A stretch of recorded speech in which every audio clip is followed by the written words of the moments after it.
ABP Ganga, खबर आपकी, जुबान आपकी। वैक्सीनेशन का दूसरा चरण 5 फरवरी से संभव है। दूसरे चरण में फ्रंटलाइन वर्कर्स का वैक्सीनेशन होना है।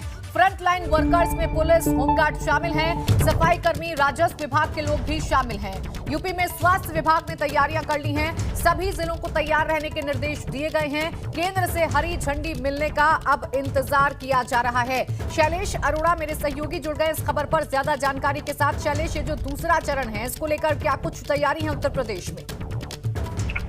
प्राची, देखिए, पहला चरण जो चल रहा है 16 तारीख से, जिसकी प्रधानमंत्री ने शुरुआत की थी, उसमें प्रदेश के बल्कि पूरे देश में हेल्थ वर्कर्स को वैक्सीन दी जा रही है। और दूसरा चरण जो था उसमें जो फ्रंट लाइन वर्कर्स हैं, यानी नगर निगम के सफाई कर्मी, पुलिस कर्मी, इसके अलावा जो होमगार्ड हैं, जो राजस्व विभाग के कर्मचारी, उनका वैक्सीनेशन होना है। और फिलहाल देखिए, उत्तर प्रदेश की अगर बात करें तो स्वास्थ्य विभाग ने सभी जिलों को निर्देश दिया है कि वो अपनी तैयारी पूरी रखें और 5 फरवरी को दूसरे चरण का वैक्सीनेशन शुरू हो सकता है। हालांकि जो इंतजार है वो है सिर्फ केंद्र की हरी झंडी का, यानी प्रदेश में तैयारी पूरी कर ली गई है। जब 5 फरवरी को जो बचे हुए पहले चरण के लोग होंगे, हेल्थ वर्कर्स होंगे, उनका जब वैक्सीनेशन होगा, उसी दिन 5 तारीख को जो सेकेंड फेज है, इसका जो दूसरा चरण है, उसका वैक्सीनेशन शुरू करने की तैयारी है। और ये मानकर चलिए कि 5 तारीख को ही प्रदेश में सेकेंड फेज यानी दूसरे चरण का वैक्सीनेशन शुरू कर दिया जाएगा।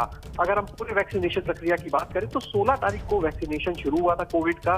2 बार अब तक हो चुका है, एक बार 16 तारीख को, एक बार 22 तारीख को, और कल 28 तारीख को एक बार फिर से पहले चरण का तीसरा राउंड है। 28 तारीख, 29 जनवरी, इसके बाद 4 फरवरी और 5 फरवरी, इसमें पहले चरण को पूरा किया जाना है। बिल्कुल, और अब दूसरे चरण की जो तैयारी है वो शुरू हो चुकी है। शुक्रिया आपका तमाम जानकारी के लिए शैलेश। और अगली बड़ी खबर का रुख करेंगे, जहां कुशीनगर पहुंच गए हैं मुख्यमंत्री योगी आदित्यनाथ। मोरारी बापू से सीएम के मिलने का कार्यक्रम है। मोरारी बापू की 894वीं राम कथा में जा सकते हैं सीएम योगी आदित्यनाथ।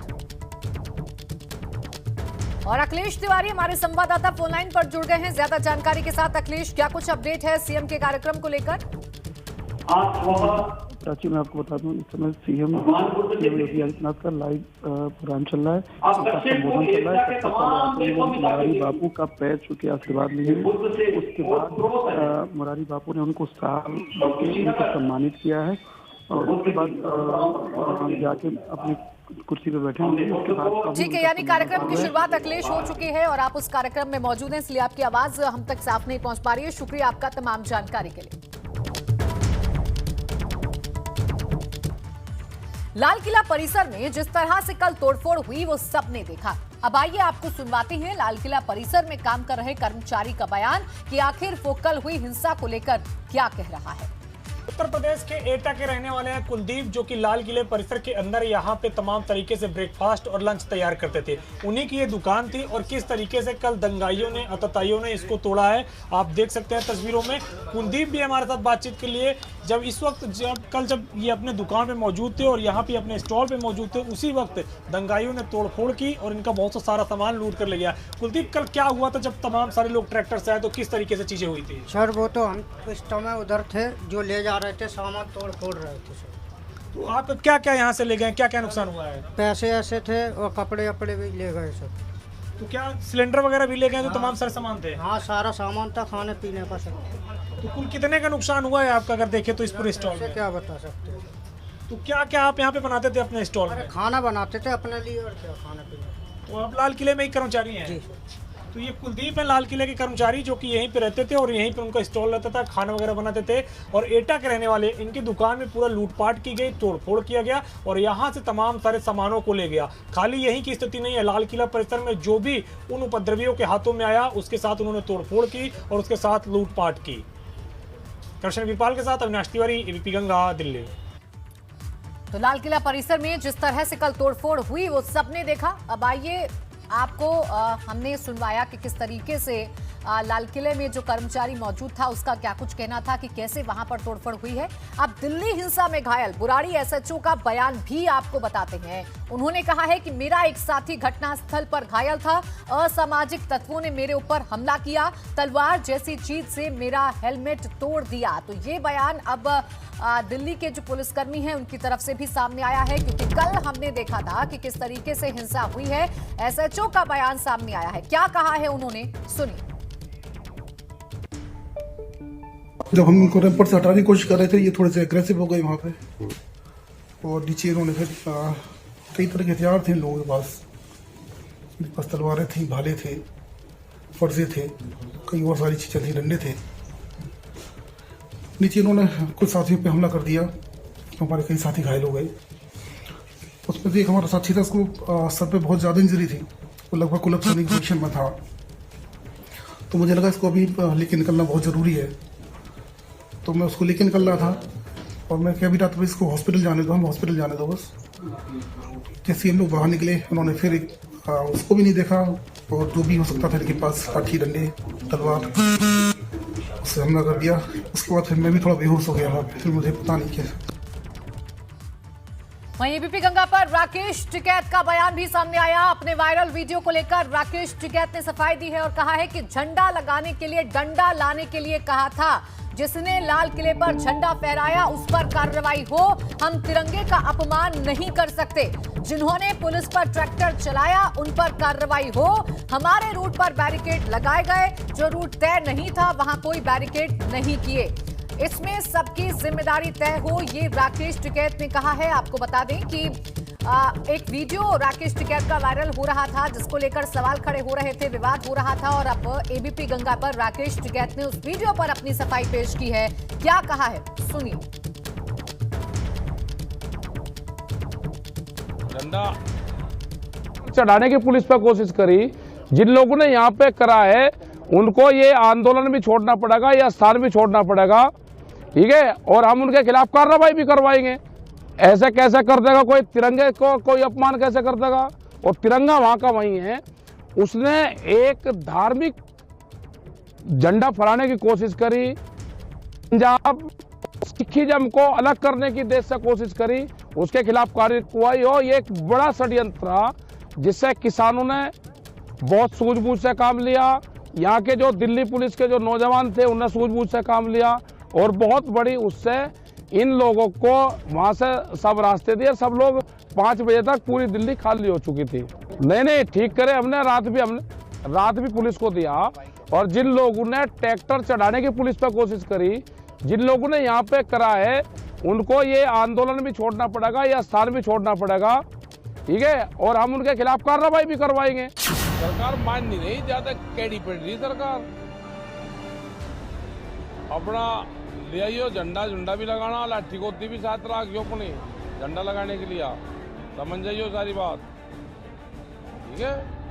झंडा लगागा, तिरंगा भी झंडा वैसा भी लगा लियो उस पर, और आ जाओ बस, अब बहुत बोल लिया, अब आ जाओ जमीन बचाने के लिए, आ जाओ, अपनी जमीन नहीं बच रही।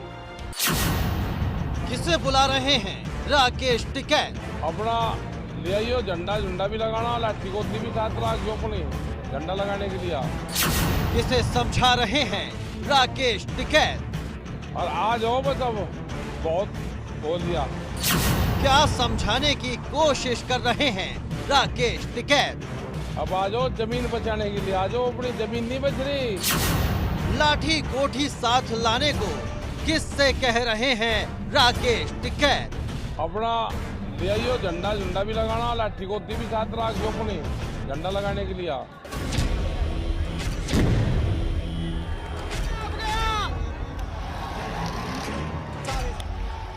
दिल्ली के अक्षरधाम के पास में देखिए क्या हो रहा है।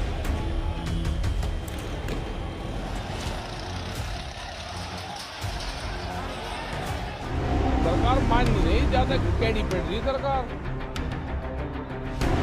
अपना ले आइयो झंडा झुंडा। सोशल मीडिया पर वायरल भारतीय किसान यूनियन के राष्ट्रीय प्रवक्ता राकेश टिकैत के इस आपको उस वीडियो में कुछ भी गलत नहीं है, वो सब समझने का फेर है। समझाइए फिर आप कि कौन उसको किस नजरिए से देख रहा। हमने ये कहा कि अपना झंडा डंडा साथ लेकर आना। राकेश टिकैत की माने तो आंदोलन को हिंसा का रूप देने वाले अब यहाँ उनके मंच का इस्तेमाल नहीं कर सकेंगे, लेकिन राकेश टिकैत ये बताने की जहमत उठाएंगे कि उनकी नजर में अगर कल का प्रदर्शन शांतिपूर्ण था तो फिर उग्र आंदोलन की क्या परिभाषा होती है। दिल्ली जख्म खाकर एक बार फिर शांति की ओर लौट रही है। दिल्ली एनसीआर के अब जो हालात हैं वो हम आपको दिखा रहे हैं, लेकिन अब सवाल ये उठ रहे हैं कि कल जो हुआ उसका जिम्मेदार आखिर कौन है। Bureau report, ABP Ganga. Delhi के अक्षरधाम के पास में देखिए क्या हो रहा है।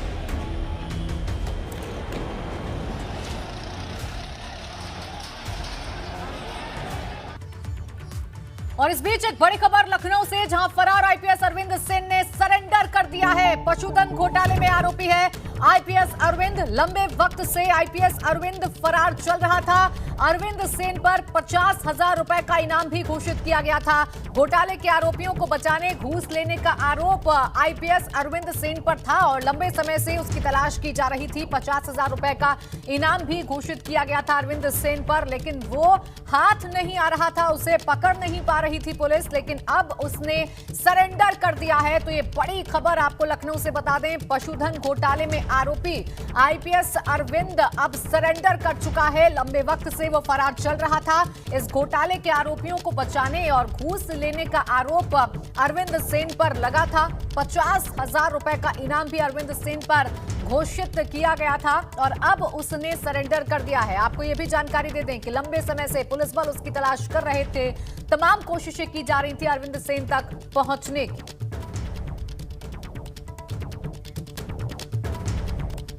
और चलिए बात एक बार फिर से किसान आंदोलन की ही करेंगे। किसान आंदोलन पर सियासी घमासान लगातार जारी है। राहुल गांधी ने एक बार फिर कृषि कानूनों को वापस लेने के लिए ट्वीट किया।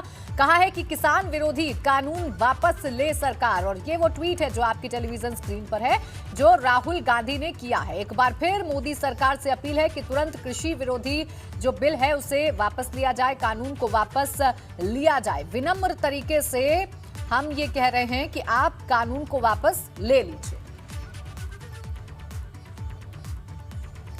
और दिल्ली हिंसा को लेकर बीजेपी विधायक संगीत सोम का भी बयान सामने आया है। किसानों के बीच छिपे असामाजिक तत्वों ने की हिंसा, जल्द ही दिल्ली पुलिस उनको चिन्हित कर सजा देगी, ये कहा है बीजेपी विधायक संगीत सोम ने। किसानों के बीच छुपे असामाजिक तत्वों ने हिंसा की है, जल्द ही दिल्ली पुलिस उनको चिन्हित कर सजा देगी, ये संगीत सोम ने कहा है। तो बड़ी खबर आपको बता दें, दिल्ली हिंसा पर बीजेपी विधायक संगीत सोम का भी बयान सामने आया है। उन्होंने कहा है कि किसानों के बीच छुपे असामाजिक तत्वों ने हिंसा की है और जल्द ही दिल्ली पुलिस उनको चिन्हित कर सजा भी देगी। आपको याद दिला दें कि कल गणतंत्र दिवस के मौके पर जिस तरीके से हंगामा हुआ, हिंसा हुई, उसके बाद अब जांच और तेज कर दी गई है और कड़ी कार्रवाई करने की बात कही जा रही है।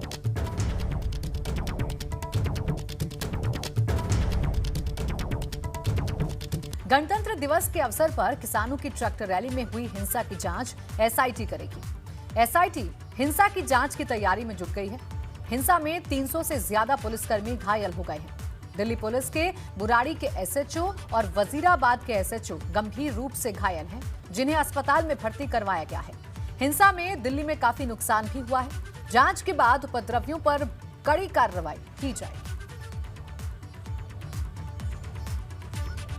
किसान रैली के दौरान हिंसा के बाद आज दिल्ली के कई बॉर्डर सील और कई जगहों पर रूट डाइवर्ट किया गया है। इसकी वजह से कई इलाकों में भीषण जाम लग गया है। आनंद विहार में भी वाहनों की लंबी लंबी कतारें लग गई हैं। वहीं डीएनडी के रास्ते नोएडा से दिल्ली जाने के लिए लोगों को भीषण जाम का सामना करना पड़ रहा है। कई घंटे से लोग जाम में फंसे हैं। ट्रैफिक पुलिस ने बताया कि गाजीपुर मंडी NH9 और NH24 को बंद कर दिया गया है। किसान आंदोलन के नाम पर लाल किले में दंगाइयों ने किस तरह का उपद्रव किया, उससे पूरा देश शर्मिंदा है। तस्वीरों और वीडियो ने सब कुछ एकदम साफ बयां कर दिया। प्रदर्शनकारियों ने सुरक्षा कर्मियों से पहले मारपीट की, जिससे जान बचाने के लिए वहां मौजूद सुरक्षाकर्मी नहर में कूदते दिखे। इसके बाद लाल किले के अंदर घुस गए, वहां जाकर तोड़फोड़ भी की। दिल्ली में किसान रैली के दौरान हुई झड़प को लेकर उत्तराखंड में अलर्ट जारी हुआ है। डीजीपी अशोक कुमार ने हरिद्वार, उधम सिंह नगर, नैनीताल और देहरादून के एसएसपी को जिले के एंट्री पॉइंट पर सुरक्षा बढ़ाने के निर्देश दिए हैं। साथ ही सुरक्षा के मद्देनजर इंटेलिजेंस एजेंसियों को अलर्ट रहने के आदेश हैं।